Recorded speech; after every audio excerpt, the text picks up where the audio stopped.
The search for Nancy Guthrie in Tucson has entered a critical phase.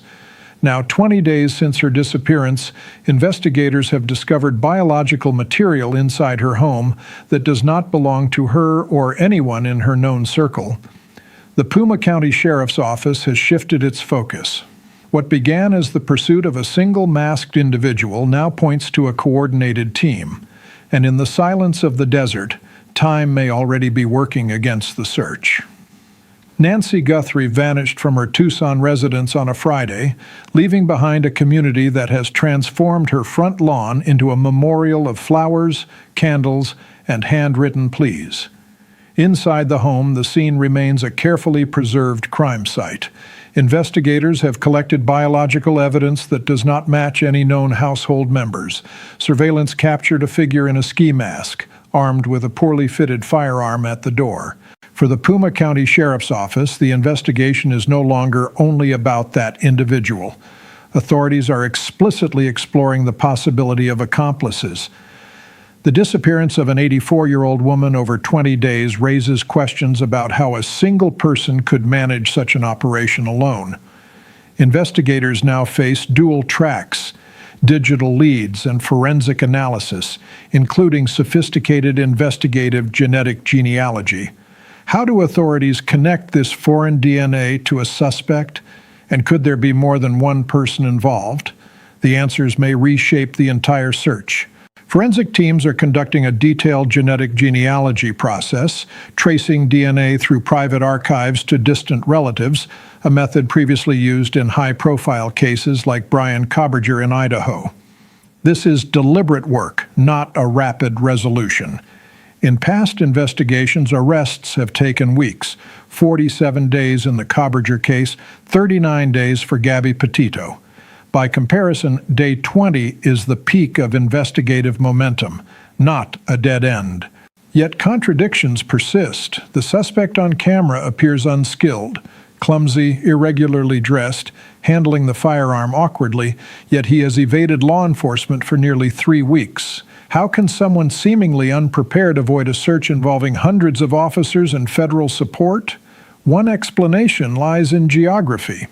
The Guthrie home is just over an hour from the international border at Analysing, a route historically less scrutinized southbound.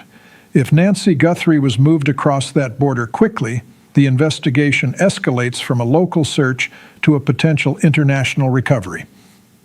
Meanwhile, investigators have canvassed Tucson retail hubs, presenting 40 names and photos to hotel and gun store staff.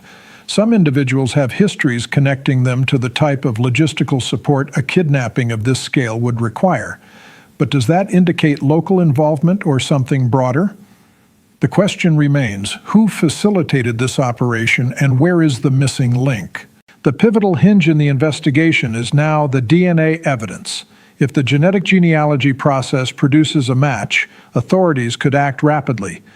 Until then, the FBI and local detectives continue sweeping surveillance footage, searching for a vehicle or other physical clues. In an investigation like this, every decision and every blind spot may determine whether the trail goes cold. Authorities continue to review hundreds of hours of doorbell and floodlight camera footage. A suspicious vehicle has not yet been identified, suggesting the suspect may have used darkness and distance to move the victim. This supports the theory of multiple individuals, one managing the extraction, another overseeing transport or monitoring the perimeter. The DNA discovered does not match known criminal databases, suggesting the suspect may have no prior record in the United States.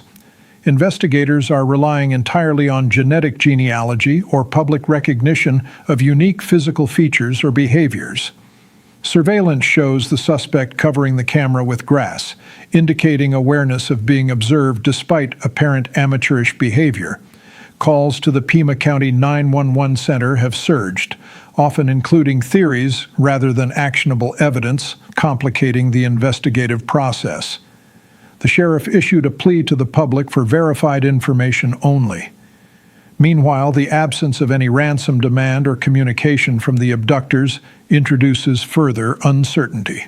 Professional kidnapping cases almost always involve a financial or political motive. In this instance, silence dominates. Verification needed, raising questions about the abductor's intentions and level of organization. Investigators have also focused on hotels, identifying guests who may have been present around the time of the disappearance. These searches aim to locate temporary bases or trace the suspect's movements. Who is on that list and what connects them to the evidence recovered? The next 72 hours could be decisive.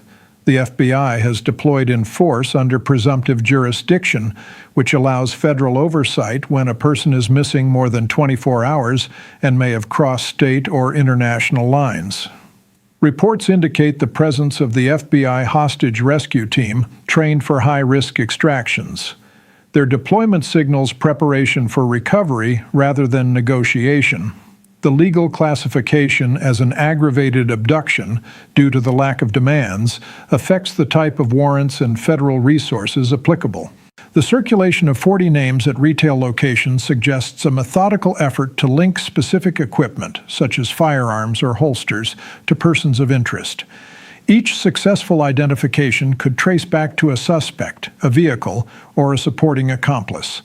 The legal and investigative framework is now focused on containment, intelligence, and tactical preparedness.